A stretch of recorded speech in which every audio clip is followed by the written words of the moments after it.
Po sa ating lahat. Magandang umaga po. Napakasaya pong pakinggan, no? Napakasaya po. Awitin po ang mga awiting pang Pasko. So napakasaya po na makasama kayo sa araw na ito na ngayon po ay unang araw po ng December. Alam naman po natin na ito po ay start na po ng panahon ng pag-celebrate po ng December po na pinakamasayang buwan ng taon. So simula na po ng Christmas season at ngayong season na ito, puno na po ito ng mga busy schedule, ng preparation. So nawa po sa bawat po hinandang mensahe po sa atin, no? Bagamat tayo po ay nandoon po sa napaka-hectic po ng mga schedule ng bawat isa, ay hindi po natin ma-miss po yung mga naihandang mensahe po para sa atin sa buong December po. At hindi po natin ma-miss ang mga events na ito tungkol po sa napaka-importanting pagdating po ng pag-asa ng mundo. Nawa po ay handa po tayo sa season na ito. Amen po ba? Amen po. Bago po ang lahat, tayo po munang manalangin. Thank you, Lord. Thank you, Father. Thank you, Jesus. Thank you, Holy Spirit. Maraming salamat, Panginoon, sa joy na binigay mo, Panginoon, sa pamamagitan ng Christmas, Lord God, ng iyong salvation, Lord. Dalangin ko po, Panginoon, na itago mo po ako sa likod ng iyong krus at ikaw lamang po ang siyang patuloy na makita, maitas, maluwalhati. Let your Holy Spirit fill this place. Continue to give us wisdom and knowledge, Lord God, as we understand, as we study, Lord God, your words sa umagang ito. Maraming salamat. Purihin ka, luwalhatiin ka. We love you, Lord God. In Jesus' name we pray. Amen and amen. So, ang Christmas po ay nagdudulot po sa atin ng hindi po maipaliwanag na joy sa ating mga puso. Ito po ay special season sa bawat puso po natin na sabi po ng mga tao, ito po ay season lamang po para sa mga bata lang po. Agree po ba kayo? Siyempre hindi po. So maaring po yung tinutukoy ng mga magulang noon, sinasabi po nila na sa season na ito, sa panahon ng Kapaskuhan, okay lang po na wala po silang mga bagong gamit, no? So wala po silang mga bagong bagay na yung mga apo na lang, yung mga anak na lang po, yung mga mahal natin sa buhay na lang yung meron. So yun po yung mga iniisip po ng mga magulang po noon, no? Na okay lang po yung mga bagay na ito. So maaring tama po sila, maaring mali po para sa iba. Yung Christmas po ay hindi lamang po para sa mga bata. So amen po, hindi lang po para sa mga bata dahil ito po ay binigay sa atin, ito po ay para sa lahat. So maganda pong malaman po natin yung tunay na dahilan kung bakit po natin sineselebrate yung Christmas dahil kung ano po yung pinaniniwalaan natin, yun po yung paninindigan ng pamilya natin. Yun din po yung magiging taon-taon na gagawin po nating tradisyon ng pamilya po natin. So Christmas is considered timeless, kaya nga po ang ating topic po ay a timeless Christmas. Kapag sinabi pong timeless, ito po ay eternal, ito po ay ongoing, ito po ay unending, wala pong katapusan. Ang mga bagay po na timeless ay mga bagay po na hindi po maaring maapektuhan ng oras. Sila po ay resistant sa pagbabago po ng kanilang kapaligiran. Ganun po yung Christmas, hindi kailanman nababago, gaano man po ka-modern yung panahon po natin, gaano man po nababago ang pananaw po o sitwasyon po ng mundo. The truth remains na totoo pong may Pasko, totoo pong may Christmas, may pinadala po ang Diyos sa atin. Si Lord Jesus, the Son of God, the Savior of the world, ang Diyos po na nagbigay po ng peace sa bawat isa po sa atin sa gitna po ng mga challenges po natin sa buhay. Yung kanyang pagdating po ay timeless, hindi po magbabago kailanman. Kaya nga po kapag binabati po tayo ng kapwa po natin, batiin nyo din po, makiselebrate po tayo sa season na ito. Yung Merry Christmas, ito po ay message po na ito ay timeless, ito po ay hindi lamang po pagbati, no? Hindi lang po siya pagbati. Kasama po noon ay yung prayer po doon sa tao na sinasabihan po nila na maging merry, na maging happy po ang panahon nito para sa Kanya. So kasama po doon sa Merry Christmas ang ating si Jesus Christ na nagbibigay po sa atin ng tunay na joy, nagbigay po ng kaligtasan sa kasalanan para makapanumbalik po tayo para sa Diyos. Story po ng Christmas sa Bible ay makikita po sa Gospels of Matthew and Luke. So may kanya-kanya po itong focus sa kapanganakan ni Lord Jesus. Tinitingnan po nila, pinapag-aralan po nila, inspired by the Holy Spirit, ang message na ito. Yung mga Gospels po na ito ay hindi lang po siya kwento sa nakaraang pangyayari, kundi ito po ay patunay po sa katotohanan po ng salita ng Diyos. Dito po ay nasulat po ang facts sa kung ano po yung pinaniniwalaan natin bilang mga Kristiyano. Bagamat hindi po natin personal na nakita o wala po tayo doon sa bawat eksena ng kanilang pagsulat, kitang-kita po natin na ito po ay sineselebrate. So katulad po sa bawat eksena po sa nalalapit na Born is the King, sa fundraising event po natin, sa musical play po natin, abangan nyo po yan sa December 22. Sobrang special po yung preparation po sa nativity natin. So naalala ko lang po, nung kailan lang po yun, na nung nagpunta po kami dito sa BCC o BCF pa noon, na na-invite po si Clarice na, sinabi po sa kanya na siya po ay magiging lamb. So kung naalala ko din po sila Kuya Sam, si Kuya Matt, at yung mga iba pa pong naging actors po dito. At alam naman po natin na yearly ito po ay nagle-level up. At hanggang ngayon po, hanggang meron na po tayo ngayon ng mga bagong generation po na actors, yung mga anak po ng mga taga-BCC, at baby pa lang po sila. Nakilala na po nila kung sino. Sabi po kanina, though I have not seen Him, I love Him completely. So sabi ko, oo nga no, totoo nga po pala na hindi pa natin nakikita si Lord. Pero mahal na po natin siya. At dito po yung mga baby po ng mga taga-BCC, ay nakilala po nila, na-experience po nila ang buhay at dedication po ng kanilang mga magulang, no, as they serve the Lord. Kaya yung pag tinanong po yung natin yung mga new generation BITK cast, excited po sila to act dahil kilala po nila si Lord Jesus. Yung inaanak ko po, pinagmamalaki ko yung inaanak ko. Favorite po niya si Lord Jesus. Kanina nga po, ang galing-galing niya pong kumata. Favorite niya po si David. I remember po sa kwento po ni Ate Clarice, sabi po niya, sobrang nakakatuwa daw po si Tepi kasi po nung during the time po na nagagawa po sila dito ng visual aid, yung mga characters din po para po sa house church. Ang sabi po niya, naglalaro po daw si Tepi, lumapit po siya at tinanong po siya ni Ate Clarice, sabi po ni Ate Clarice, Tepi, sino to? Sagot po ni Tepi, that's Jesus! Jesus, that's my favorite! So nakakatawa po na sa ganong age po, alam niya na po yung alam na po niya kung sino po yung nasa character. At yun nga, naalala ko din po na si Kuya Matt ay nagkaroon po ng mga recent seminar po sa mga children ministry teachers. Naalala ko na, oo nga no, na napakaganda po talaga nung plano ng Diyos na ipakilala po sa mga bata yung mga characters na ito sa Bible, mas makilala po nila to.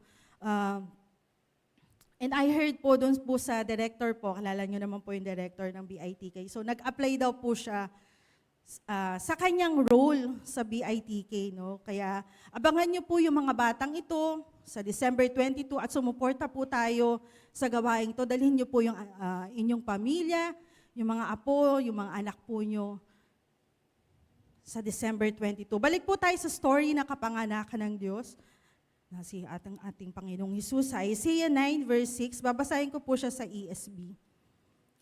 For to us a child is born, to us a son is given, and the government shall be upon his shoulder, and his name shall be called Wonderful Counselor, Mighty God, Everlasting Father, Prince of Peace. So, nung na-separate po si Adam and Eve sa presensya po ng Diyos, doon po nagsimulang mabago po ang buhay ng tao. Lahat po, silang dalawa po ay pinalayas, separated sa Diyos, at sa mga stories po, ang dami pong paghihirap, ang dami pong parusa at pagtatama po ng ginawa po ng Diyos sa tao at sa pamamagitan po ng kanyang mga salita, sa kanyang mga messages through prophets, through angels, dun po nabago po yung story ng Bible.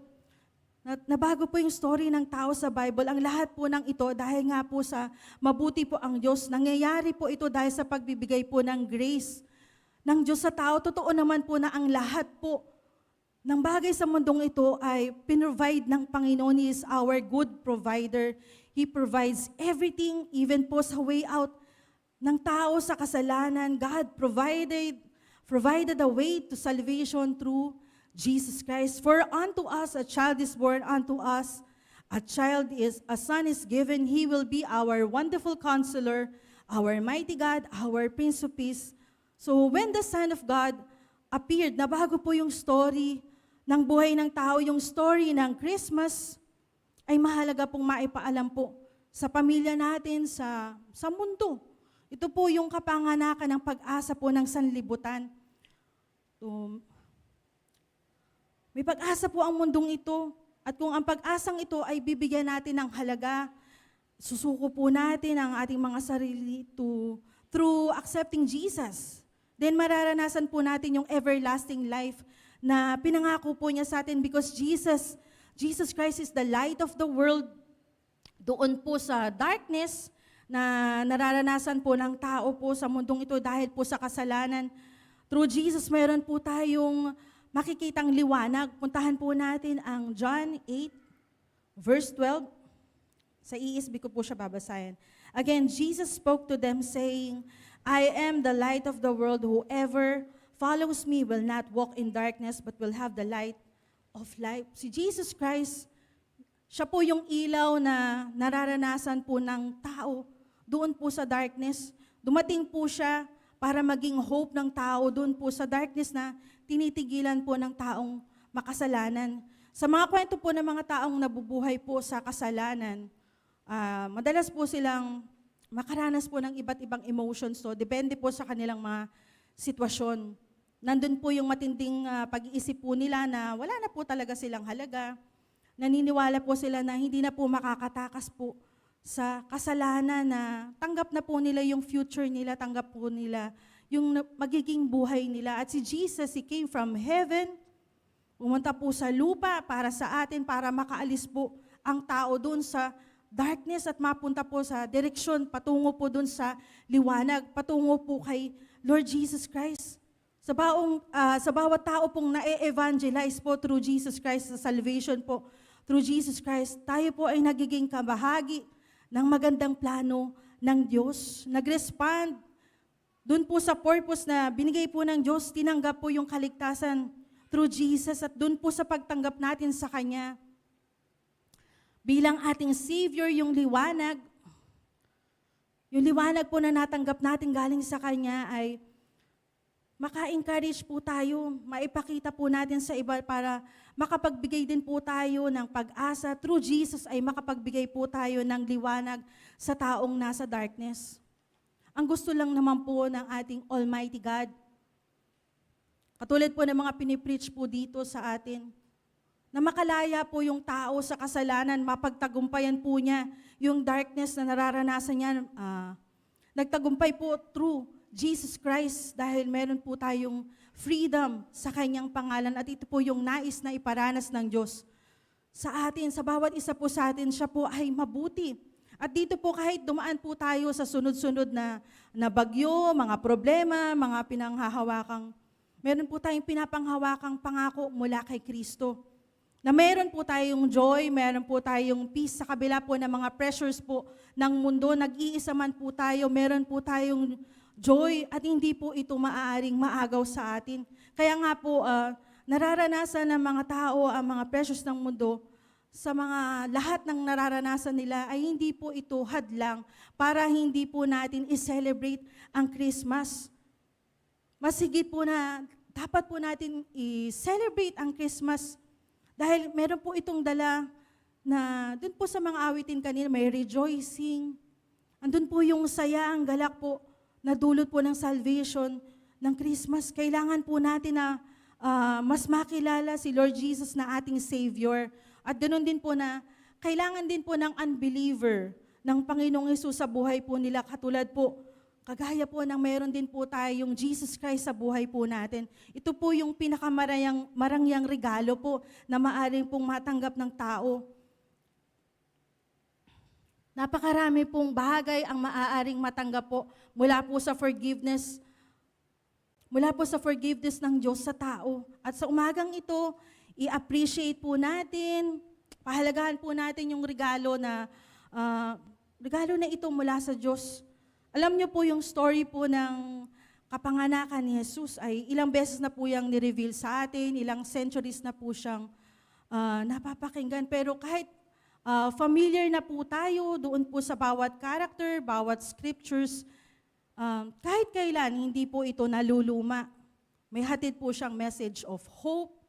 Pinapahatid po ang bagong revelation sa bawat tao. Ang mga prophecy po ng pagdating po ng Messiah, kasama po ng mga characters na gumanap sa kapanganakan po ng ating Lord Jesus at ang impact po ng kanyang holy birth sa bawat tao sa mundo ay isa pong extraordinary na pangyayari. Yung mga prophecy po ay hindi po basta nangyari, kundi malakas po itong patunay na yung plano at layunan ng Diyos ay sapat at ito po ay perfect. So sa Old Testament po, meron pong over 300 prophecies po na napredict po sa kapanganakan, buhay, kamatayan at pagkabuhay muli ng ating Panginoong Hesus. Ito po ay nasulat 100 of years before Jesus was born. At ang mga prophecies na ito po ay karaniwang specific, ito po ay detalyado. Isa po sa mga prophecy po ay makita po natin sa Isaiah 7 verse 14. Babasahin ko na lang po dito. Therefore, the Lord Himself will give you a sign. Behold, the virgin shall conceive and bear a son and shall call his name Emmanuel. Yung prophecy na ito ay na-fulfill po sa sinabi po ng Angel Gabriel kay Mary sa Luke 1 verse 28. Verse 28 po, the angel went to her and said, greetings you who are highly favored, the Lord is with you. At ganun din po sa Luke 1 verse 30 to 31, ESV din po. And the angel said to her, do not be afraid, Mary, for you have found favor with God. And behold, you will conceive in your womb and bear a son, and you shall call his name Jesus. Sabi po, nagpakita po ang isang messenger, isang angel. Sinabi po na magbubuntis po si Mary at para po sa sitwasyon po ni Mary, napaka-imposible pong mangyari po para sa kanya. Dahil siya po ay isang birhing babae o babaeng walang karanasan. At ang sinasabi po ay magbubuntis po siya ng isang lalaking sanggol by the power of the Holy Spirit. Sa verse 30, ang salitang favor po, ayan po, naka-highlight po siya. Ang salitang favor po na sinasabi po ng anghel dito ay tungkol po sa pagbibigay po ng Diyos sa isang tao ng grace, ng favor. Nagpapahiwatig na ang grace o ang favor ng Diyos ay mararanasan niya. Mararanasan niya o sumasa kanya, ito po ay binibigay po ng Diyos sa kanya dahil meron po siyang napakabigat o mabigat po na responsibilidad na gaganapin para po sa Diyos. Sa greetings pa lang po ng angel, kanina po, so pinaalam po sa kanya yung pambungad na salitang, you who are highly favored, the Lord is with you. Dito po ay binibigyan po ng kapayapaan ng anghel. Si Mary, saan naman pong sasabihin po niya na pinaparating po ng Diyos na nandoon po yung favor ng Diyos.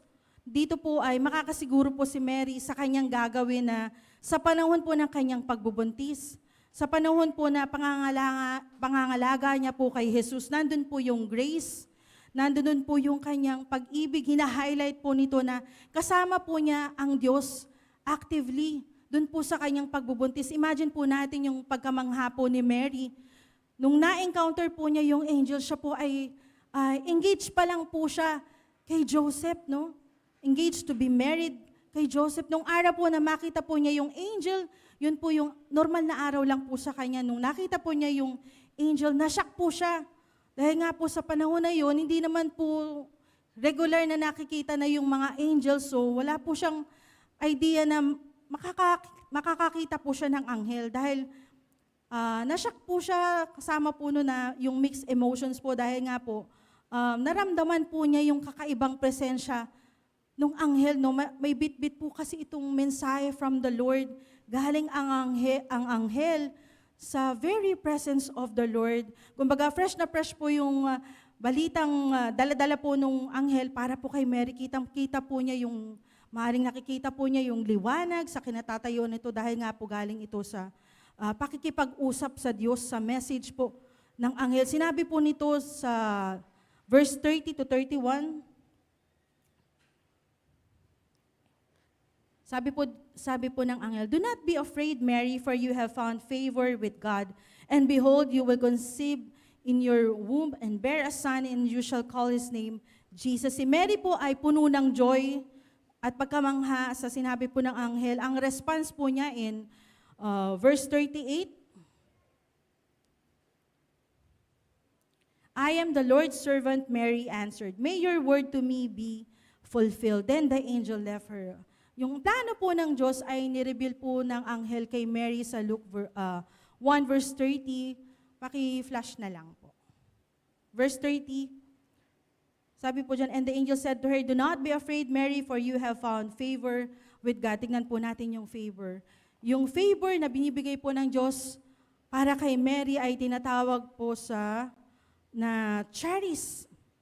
Charis po. O grace, favor, kindness, blessing. Ang meaning po niya ay grace as a gift or blessing brought to man by Jesus Christ. Favor, gratitude, thanks, a favor, kindness. Ang word origin niya ay derived from the Greek verb kairo, meaning to rejoice or to be glad. And in verse 31, paki-flash po ang verse 31 po. Sabi po dyan, "And behold, you will conceive in your womb and bear," yung naka-highlight po, yung bear, "a son, and you shall call his name Jesus." Ang ibig sabihin po ng bear ay tikto. So yung tikto po, ang sabi po dyan, to bear, definition po niya, to bear, bring forth, give birth. Ang meaning po niya ay bear, bring forth, produce, beget, yield. At ang usage po niya ay the Greek verb tikto primarily means to bear or give birth. It is used in the New Testament to describe the physical act of childbirth as well as metaphorically to describe the bringing forth of spiritual or moral outcomes. Ang tikto po ay makikita din po sa Luke 2, verse 7. NLT ko po siya babasahin. "She gave birth to her firstborn son. She wrapped him snugly in strips of cloth and laid him in manger because there was no lodging available for them." Yung pong gave birth, tsaka yung bear. Sa case po ni Mary, ang kanyang pag-bear o ang kanyang tikto ay hindi lamang po nandoon sa physical act ng kanyang special na pag-bear po o pag-give birth.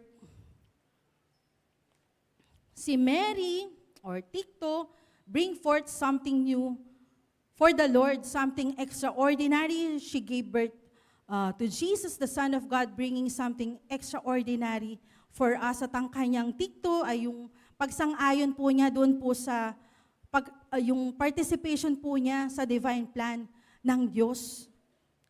Kanyang tikto ay ang kanyang pagsang-ayon nga po na sinasabi po na tinanggap po niya dahil pinili po siya para maging nanay ni Jesus. At ang role po ng pagiging nanay ay hindi po basta-basta.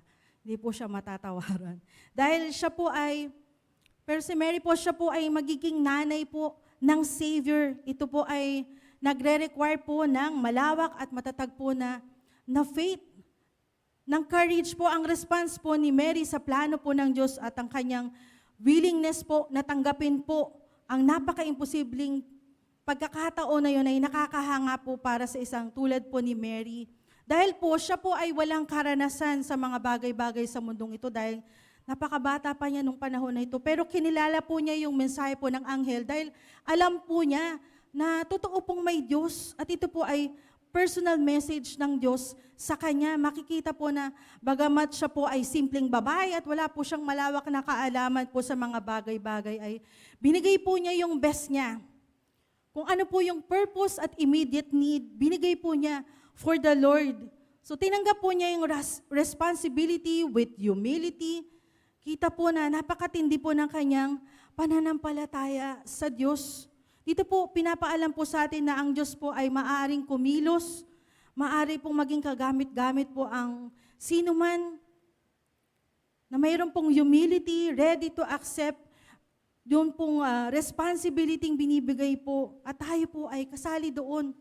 Lalo na po kung of all people, tayo po yung napili. Kasama po tayo doon sa mga pinili na nasa process of bringing something new into existence. Naalala ko lang po nung binahagi po ni Pastora yung kanyang vision, I think 2023 po, for new church building po. Napakaganda po ng sinabi po ni Pastora, napakaganda pong isipin at makita.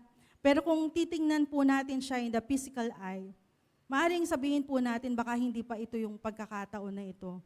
So, parang napapaisip ka. Pero kung titingnan po natin siya as encouragement, as inspiration, as responsibility, like Mary, nandun po yung mabilis na pag-receive, ng pagdala, ng pagtanggap, doon po sa chance to create something new, something beautiful, something extraordinary for the Lord. Kaya nga po, hindi pa huli ang lahat. We can still help. Doon po sa vision, kasama po natin si Lord. Ang pagdadalang tao po ni Mary kay Jesus ay greatest example of the process of bringing something new into existence. Ito po ay new reality, a new life, a new hope para po sa mundong ito. Ang ultimate example po, new reality into existence ay ito po yung pagsasama po ng Diyos at ng tao sa isang katauhan. Ito po ay symbol of God's creative process, bringing something new into the world. Dito po, pinapaalala niya po sa atin na tayo ay pinili, o sino man sa atin ay pinili na para mangyari po yung napakagandang plano ng Diyos. Ang tikto na sinasabi ay hindi lamang po sa physical na pagbubuntis ng babies, no? It's about creating anything new, anything amazing para mangyari po yung magandang plano ng Diyos. That is tikto in action. It's about bringing something into existence. So nakakagawa po ng isang bagay dahil nga po sa favor, dahil nga po sa grace at blessings from the Lord. Dahil kasama po sa mga bagay na ito, kasama po natin ang Diyos, kasama po ang Diyos sa mga planong ito. Puntahan po natin yung prophecy po about sa birthplace po ng Messiah. Sa Micah 5 verse 2, sinabi po dyan yung exact location ng kanyang kapanganakan. But you, Bethlehem Ephratah, though you are small among the clans of Judah, out of you will come for me one who will be a ruler over Israel, whose origins are from of old, from ancient times. Ito po ay na-fulfill ng sinabi po kung saan po ipinanganak, kung saan mismo pinanganak si Lord Jesus sa specific po na bayan ng Bethlehem. Katulad po ng sinabi po ng prophet sa Luke 2, verse 11 to 12. Sa NLT ko po siya babasahin. The Savior, yes, the Messiah, the Lord has been born today in Bethlehem, the city of David, and you will recognize him by the sun. You will find a baby wrapped snugly in strips of cloth, lying in a manger. Ito po ay ilan lamang po sa mga famous prophecies po na makikita natin sa Bible at na nagpapakita po ng detalye tungkol po sa pagdating at lugar po ng kapanganakan ni Lord Jesus. Yung mga sinabi po ng prophet ay na-fulfill, meron pong accuracy. Ito po ay powerful testimony na totoo po yung binabasa po natin, nababasa po natin sa Bible. Totoo po ang nasusulat sa sinasabi po sa Bible. Ang bawat salita nito ay powerful dahil ito po ay mensahe ng Diyos. Ito po ay mensahe ng Diyos para sa atin. Ang mga prophecies na ito ay binibigay para po sa atin. Ito po ay nagpapaliwanag na totoo po na may pinadala po ang Diyos para po sa atin. Ito po ay katotohanan na hindi ordinary boy. Si Jesus, si Lord Jesus ay tunay na Son of God, the King of Kings and Lord of Lords. Bagamat siya po ay hari Siya ay Lord, dumating, ipinadala para iligtas tayo. Diyos na nakisalamuha, our Emmanuel, the God who is with us, the Savior of the world. Ang Messiah na nag-redeem po sa kasalanan ng tao, pinanganak mismo doon po sa Bethlehem o sa lesson po ni Pastora, ibig sabihin po ay house of bread. Jesus Christ is the bread of life. Makikita po yan sa John 6:35. Hindi ko na lang po siya ipapa-flash. Sabi po ni Jesus, I am the bread of life. At sa bayan po ng Bethlehem, ang perfect place para ipanganak po ang bread of life.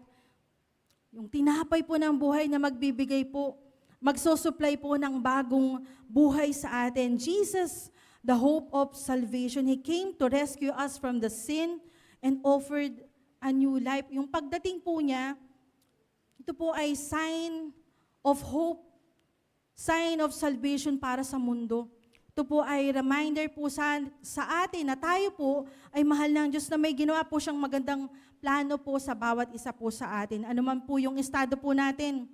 Ang hope na binibigay po ng Diyos ay nagpapaalala sa atin na tayo po ay lubog po sa kasalanan, na ang tao po ay hirap pong makalaya po dun sa kasalanan. Kung kaya nga po, pinadala po siya sa mundo para i-rescue po tayo dun sa kasalanan. Para hindi na po tayo magpatuloy po sa paggawa ng kasalanan. Ang story po ng ating Panginoong Jesus ay historical event. Ito po ay story kung paano po mababago, paano po natatransform powerfully ang buhay ng tao. He is the Son of God. His name, Jesus, is a powerful name. It means Savior. At yun po yung exactly ginawa po ni Jesus, ang ating Savior. Siya po ay filled with power and authority. Kapag tinawag po natin ang kanyang pangalan, gusto po natin maranasan yung power, ang power ng Diyos para mag-intervene po sa ating pong mga buhay. At kumilos po siya sa ating mga buhay para gumaling po tayo, para ma-deliver po tayo, para mailigtas po tayo. When we call on the name of Jesus, nire-remind po nito na alam po natin na mahal po tayo ng Diyos. That He is always with us. He will never leave us nor forsake us. Natutulungan niya po tayo. Purpose po niya ay ma-fulfill ang planong redemption po ng Diyos sa atin. He came to die on the cross for our sins, to pay the price of redemption para po tayo mapatawad at maging katanggap-tanggap po sa presensya ng Diyos. At ang kamatayan po at resurrection po ng ating Panginoong Jesus ang pinaka-importanting event. Hindi lang po siya dumating. Kailangan po ay dumating po sa point na siya po ay mamatay at ma-resurrect. Ito po yung importanting event. Kung hindi po ito nangyari, wala pong pagtutubos po na naganap. Siya po ay dumating para dalhin, linisin at dalhin po lahat po ng ating mga kasalanan para magkaroon po ang tao ng bagong buhay. Totoo po na kapag na-encounter po natin ang Panginoong Hesus sa kanyang buhay, yung pong dating buhay natin, ito po ay kakalimutan na po natin. Unti-unti man, yung mga personal experience po natin yan, no? Unti-unti pong pinapaliwanag ni Lord yung mga dapat po natin gawin sa buhay. Kasi po, nilalagay lang po tayo ng Diyos sa tama. Kung titingnan po natin kung sino po tayo ngayon versus po sa buhay po natin noon, nung hindi pa tayo believer, masasabi po ng isang taong tunay na nakakilala sa Panginoon na napakarami pong binago ng Diyos sa Kanya.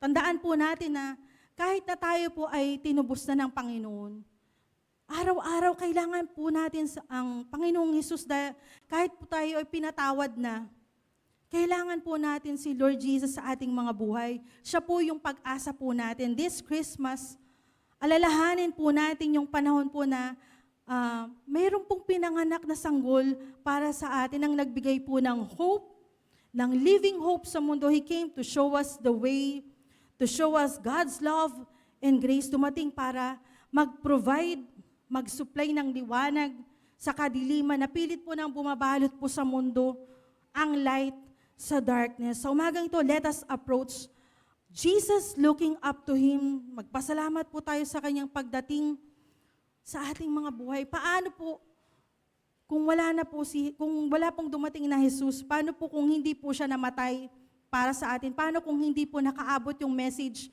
ng pag-ibig ng Diyos sa atin? Mabuti na lang po may Diyos, mabuti na lang po may mga prophecies from the Lord, mabuti na lang po may salitang pinangako ang Diyos. Siya po ay tapat, dakila, siya po ay mapagmahal at mapagpatawad. Ito po yung kahalagahan ng Christmas. Ito po ay timeless, hindi po nababago ng oras, hindi nababago ng panahon. At ang mga bagong kaganapan, ito po ay puno ng grace, ng love, at pag-ibig po, yung pag-ibig ng Diyos. No? Christmas is not just a season, ito po ay celebration ng timeless truth of Jesus Christ. At ngayon pong season na ito, this Christmas, let us be glad, let us rejoice, let us celebrate Christmas nang meron pong pusong nagagalak sa kabutihan ng Diyos. Merry Christmas po! Tayo po ay manalangin. Thank you, Lord. Thank you, Father. Thank you, Jesus. Thank you, Holy Spirit. Maraming salamat, Panginoon, sa iyong mensahe sa umagang ito, na kami, Panginoon, ay binibigyan mo ng favor, binibigyan mo ng grace to bear something new into existence, na binibigyan mo po kami ng time, O Lord God, to be glad and to rejoice, Lord God. Dalangin ko po, Panginoon, ang bawat isa po sa amin, Lord God, to bear something amazing, something extra special for you, Lord God, na yung favor at grace na ito, Lord God, ay binigay mo po sa amin ayon po sa inyong planuhin sa amin pong mga buhay. Kami po ay lubos na nagpapasalamat, Lord, at pinakita mo po sa amin, Lord God, that nothing is impossible sa iyong mga salita, Lord God, na ang iyong salita, Lord God, na pinarating po sa amin na pag-ibig, Lord, ay napaka-powerful po, napaka-makapangyarihan po, Panginoon, at kayang-kaya pong mag-ayos ng buhay, kayang-kaya pong gumawa ng something new into existence, Lord. At Lord, pinapanalangin po din namin, Lord God, yung vision po ni Pastora na new church building, Lord. Dalangin ko po, Panginoon, na pakagamitin mo ang bawat isa, Lord God, to bear, Lord, to bring forth something special for you, Lord, na katagpuin mo po kami, Father, katagpuin mo po ang bawat isa, Lord, at kami po ay nagpapasalamat, Lord God, sa iyong salvation. Salamat, Panginoong Jesus, sa iyong pagdating, Lord, kami po ay may hope, na ikaw po yung aming ilaw, Lord. Kaya po kami po ay patuloy mo pong dalhin, Lord, sa liwanag na ito, Lord God. Akayin po kami, Panginoon. Maraming salamat po sa joy na binibigay po ng iyong pagdating, Lord. Maraming salamat po. Maraming salamat. We love you, Lord God. We give you all the glory, all the honor and praises. In Jesus' name we pray. Amen and amen.